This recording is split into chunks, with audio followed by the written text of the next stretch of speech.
Hi everybody, welcome back to Polar Ice Creamery. I'm Nick, and today is a first video of its kind for us, where I'm actually going to look at a recipe one of our subscribers sent over via Ko-fi. We'll go into that later. They're trying to create a recipe with oranges. Oranges aren't really a problem. They're, to use in ice cream. They're a fruit like any other. It's a citrus fruit, obviously. They're not particularly strong in flavour, surprisingly, when you use them. But what I'm going to do here is do a two-part video of the recipe that I've been sent. I've made it in its entirety, and then the next one, or the part two for this, will be how we're actually going to make the ice cream recipe for our subscriber. So make sure you like and subscribe so you don't miss out on part two. The recipe that we've been sent was cream milk, dextrose, an orange reduction, skim milk powder, and then a medium egg. It's very short on ingredients, which is fine because you can make some really good ice creams and gelatos with minimal ingredients. But what they've done is they've actually juiced 5 oranges and then added sugar to those and created a reduction. And that is what we're going to do here, where we show you how we make this person's recipe. So what we're going to do is we're going to start with our 5 oranges. These are a medium to large orange. We're going to take those, cut them in half, completely juice them, put that juice back into the pan. We're going to turn heat on, and to that we're going to add 100 grams of sugar. It's just straight sucrose, and we're going to boil this within an inch of its life. We're going to create a reduction by half. So that means we started here with about 210 grams by weight. We're going to reduce that down to approximately 100 grams by weight. This is going to take a while. This took me almost an hour, and that was really boiling it heavy. But as you can see, we got there in the end. We took our reduction out of the pan and put it in a nice little pot and let that cool down a little bit. Then what we do is we start adding the rest of our ingredients into the pan because we're going to create this ice cream base. So we're going to start with our milk, and we're going to add the dextrose. And as you can see, the orange reduction has actually gone much darker in colour. Now, I don't know why that's happened. There's obviously a reason for it, but it's likely the exposure to oxygen after the reduction process. So we're going to add that into our milk, make sure it's nicely combined, and then once it comes up to a slightly higher temperature, we're going to get our skim milk powder in there and dissolve that, make sure it's completely homogenized. At this stage, you add in your whole egg, or what I've actually done is used silk gel, because I was going to use an egg, but they'd all gone off. So it's silk gel all the way. What is silk gel? Well, I'll talk about that again in a minute, but essentially it is an emulsifier. And that is what you're doing here. You're emulsifying these base ingredients. When that's ready and your egg is completely mixed in, we're going to empty that into a container and add in our cream, make sure it's completely mixed up, and put that in the fridge to chill down. After about 3 or 4 hours, once that base is chilled down in the fridge, you're going to take it out and pop it in your ice cream machine as normal. As you can see here, it really struggled to actually freeze it, and we'll talk about why in a minute. But after 25 minutes, my machine would not freeze this ice cream to what I consider an acceptable level. So I decided to stop there, take it out of the machine, put it in a container and stick it in the freezer. So we've got the orange creation here. We're going to get some scooped up and see what the result is.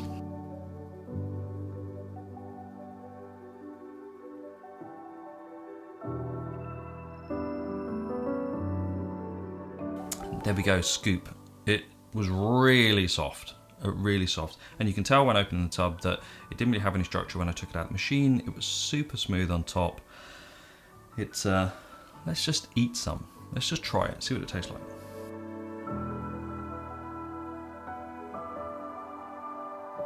Okay, it's really odd. It's really odd in respect that the texture is kind of borderline sherbet in a way, but sherbet has much less fat in it than this does. It doesn't taste of orange at all. really, weirdly enough.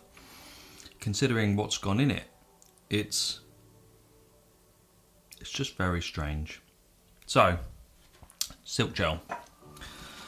Silk gel is mono and diglycerides of fatty acids, for the sciencey ones out there. What does it do? It emulsifies your fats and waters together to create a slightly smoother texture in your ice cream. And essentially that is what an egg yolk does.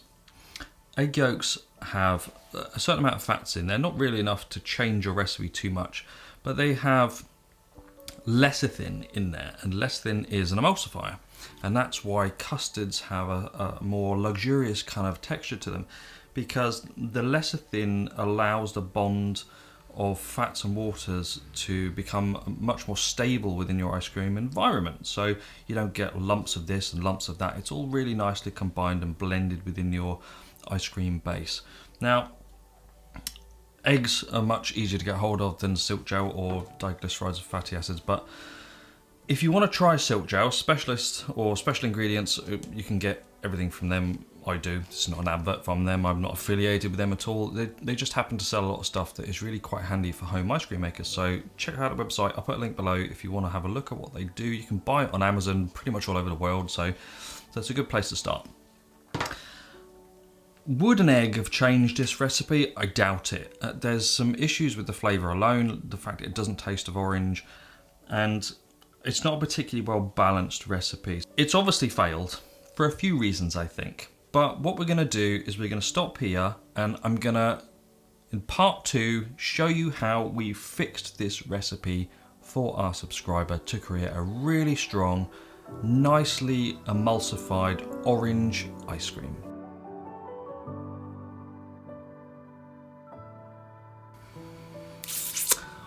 Awkward transition over. I was going to do this as a two-parter, but my wife convinced me to just link the two together.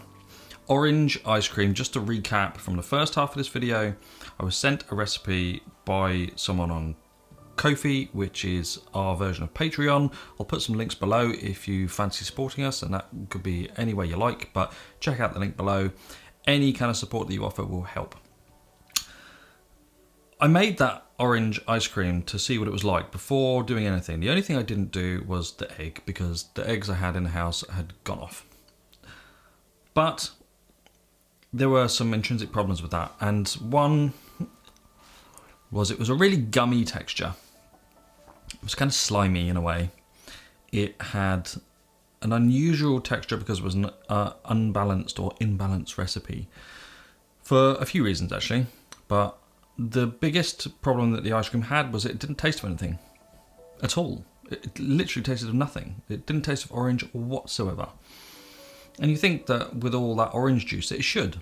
That's actually where citrus ice creams differ, because the flavour isn't in the juice. The majority of the flavour comes from the oils, the essential oils in the rind. So when you buy an orange or lemon extract, what you're doing is you're buying something where somebody has soaked orange rind or zest into the base, glycerin or vodka, alcohol, something like that, and created a much stronger extract of that flavour. So by not using the stronger part or the stronger flavour part of the orange, they really missed a trick. But then that's why they came here, to ask for help with this. So what I did was recreated the recipe by using an ice cream calculator to get the base ingredients in tune, make sure that the actual resulting ice cream is going to be texturally right, and then we flavoured it in a very different way. How do we do it? Let's have a look. So, like we did on the last recipe, we're going to take our oranges. These are much bigger oranges than I used before, and we're going to take 3 of these and juice them properly. Now, look, when you see the orange cut in half there, that's all the juice that I managed to get out of that first half. And you know why? Because I didn't roll it. I didn't squeeze it. If your oranges are not quite ripe, make sure you roll them on a surface really, really well. That loosens up all the flesh and allows that to release the juice properly when you squeeze them. That one little squeeze there gave us 25 grams worth of juice. Now actually, in the remaining 2.5 oranges, I got the complete amount that I needed, which was 200 grams. So that tells you how much extra you get from the other halves. Anyway, enough about juicing oranges. What we did then, we took our orange juice and strained it through a sieve into the pan. We don't want those random bits that was in the first version of this ice cream. It just wasn't good texturally. Once that's all completely squeezed and that juice is in your pan, you're going to turn the heat on and then add in your sugar. We've added 160 grams of our total sugar here. There's 20 grams left on the side, and that's our milk powder at the top. But you're going to heat up your orange and sugar base now. You're going to get that water evaporating off. What you're actually doing at this stage is you are creating an invert sugar. You're creating an invert sugar with the orange juice and the sugars you already want to use in your recipe. It does take a while to do, but you need to keep an eye on it when it's on the hob. I took my eyes off this mix for maybe 10 or 15 seconds, and as you can see, it all boiled over and made an absolute triumphant mess. Luckily, I was left with the 100 grams of mix that I needed.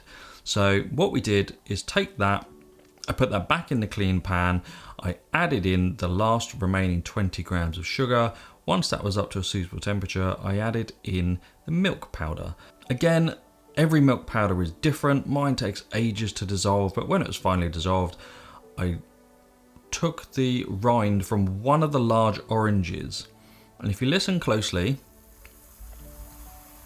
you can actually hear the essential oils coming out and hitting those bubbles on top of that base. That's where the flavour is. You're just going to leave that heat ticking over for a couple of minutes, and you're going to start to infuse that orange flavour from the rind into your base. At that stage, you can turn the heat off, put the mix into a container, and then pop it in the fridge overnight.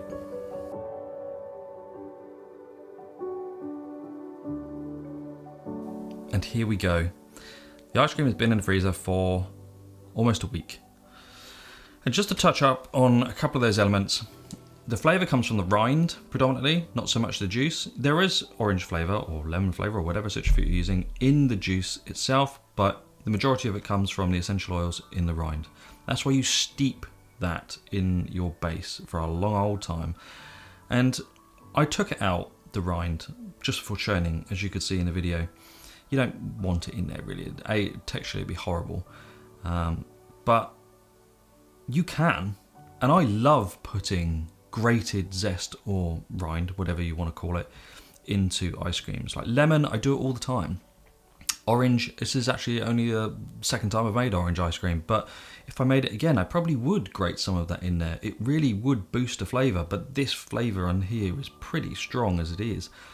But remember the sugars thing, the invert sugar. When you're creating an invert sugar, remember that you're creating two different strains of sugar then, the glucose and the fructose. They have very different effects on your ice cream. There's a whole list of sugars. I'll do a whole separate video on the different sugars and what they do to your ice cream another time. But glucose and fructose will soften your ice cream much more than sucrose will. So what we're going to do, get some scooped up, and then I'll show you the result and we'll just go from there.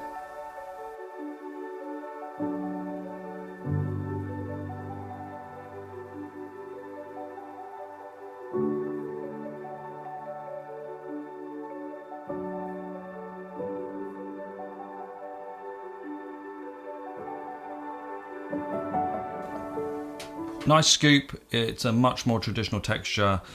The ice cream had actually been out for probably 10 minutes at this stage, but it does scoop reasonably well from the freezer. I'd probably say a couple of minutes out makes it a bit easier to scoop. You can increase the sugars if you really want to, but I don't think you need to. Colour wise, it's a much more natural colour. The first one, the orange juice, after that was boiled, it went a much darker colour over once it cooled. I don't know why that is. This stuff didn't really do that, so it's got a much more natural kind of very slight orange tinge to it. So, you know, there's no artificial colours in this. It is what you get from the orange. What does it taste like?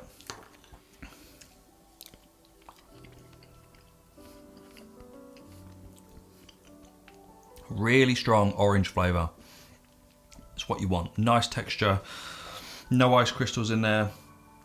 It's just a smooth, natural, no add-ins obviously in this. This is just orange. I mean, this could work. You know, a reverse chocolate orange ice cream with chocolate stracciatella in there. That would be quite nice, I imagine. But it's a really nice, straightforward orange ice cream. Cuts through, that citrus will cut through heavy things, you know, so you can use this with maybe a brownie or some chocolate cake or something. It will cut through that dense chocolate fatty kind of cake or whatever it is that you're eating it with. But this is a really, really nice ice cream. If you want something simple like a lemon, orange, you know, any kind of citrus fruit, you'll make it the same way, just substitute the fruit itself. And what you'll be left with is a really nice, pungent flavour ice cream, natural colours. I hope you try this one. Don't forget to like and subscribe, and we'll see you next time. Also, don't forget, you can send us messages on Ko-fi. I'll put the link below on the screen and in the description. If you want help with your ice cream recipes, you can hit us up there and we'll sort out any recipe you like or any other questions relating to your ice cream you may have. So hopefully we'll see you there.